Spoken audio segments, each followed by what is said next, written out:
İstisnasız, varlı, zəngin, kasıb, fəqir, kim, hamı istisnasız çətinlik çəkəcək həyatda. Bir yeri düzələcək, bir tərəfdən çətinlik çəkəcək.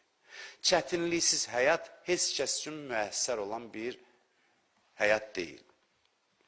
Çətinlik labüddür. Allah da Quranda elan edir ki, ləqəd xələqnəl insan fi kəbəd. Biz insanı çətinlikdə yaratdıq.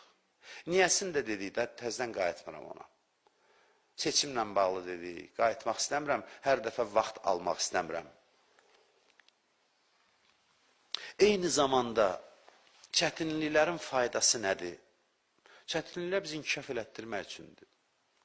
Çətinlik olmasa biz yerimizdə addımlayarıq. Hər bir situasiya bizim içimizlə nəsə iş görür. Hər bir situasiya.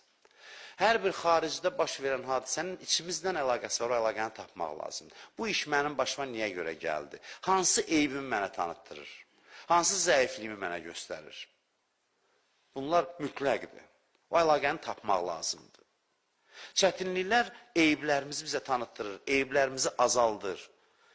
Çətinliksiz yaşasa insan xarab olur öz-özünə. Xarab olur. Çətinlik təkəbbürə zərbə vurur. İnsanın ən böyük qənimlərindən biri nədir? Mən demək. Mən deməyə ən böyük. Bilirsiniz, görürsünüz, başı dikəlir, bir dənə çətinlik gəldi, yenə də oturdu yerində. Cızığından çıxan vaxt, hərdən o cızığımıza qaytarır bizi ki, otur yerində. Ona görə yox ki, Allah başımızdan vurur, yox. Allah ruhumuzda olan çıxıntıları vurur, başımızdan vurmur. Bizim başımızı qaldırmaq istəyir. Amma yersiz qalxanda, onda gəlir bir dənə zərbə vurur çətinlik, sən yerini bil. Çünki cızığından çıxırsan. Cızığından çıxmaq ona görə yox ki, Allahın xoşu gəlmir ki, sən başı uca gəlsən. Yox, sözün əsl mənasında başı uca gəzmək üçün təkəbbürdən azad olmalısan. Çətinliklər təkəbbürə zərbə vurur, sənə yox. Sənin təkəbbürüvə zərbə vurur. Ondan qurtulmağın yollarından biri nədir dedi? İstəyirsən ki, həyatında çətinlik azalsın, səcdəni çoxaltlayır. Bilirsiniz niyə? Səcdə təkəbbürü öz-özünə sındırır. Sən səcdə ilə təkəbbürü sındır ki, çətinliklə təkəbbürün sınmasın. Səcdələri uzad. Və yaxud da istiğfar çox elə. İstiğfar nədir? İstiğfar peşmançılıq halıdır. Əstəğfirullah, Rabbi və tubu ilə. Yəni, üzrxahlıq halındayam. Üzrxahlıq halında yaşayan insan təkəbbürdən xilas olur. O işi ki, çətinlik görməlidir, sən istiğfarla görürsən.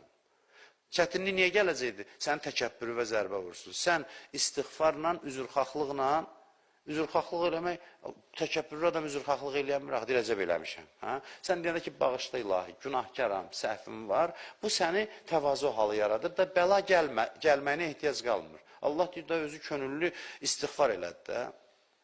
Sən o istiğfar eləməyəndə səni yerində oturmaq üçün 100 dənə sıxıntı gələcəkdir həyatda. Ona görə də istiğfar düyünləri açır həyatda. Çoxlu istiğfar ediyor. Hər namazdan sonra 5 dəfə, 10 dəfə deyir, ilahi bağışla səhvlərimi. Etiraf edirəm özüm. Bunlar çətinliklərin xeyli hissəsini həyatdan çıxardır.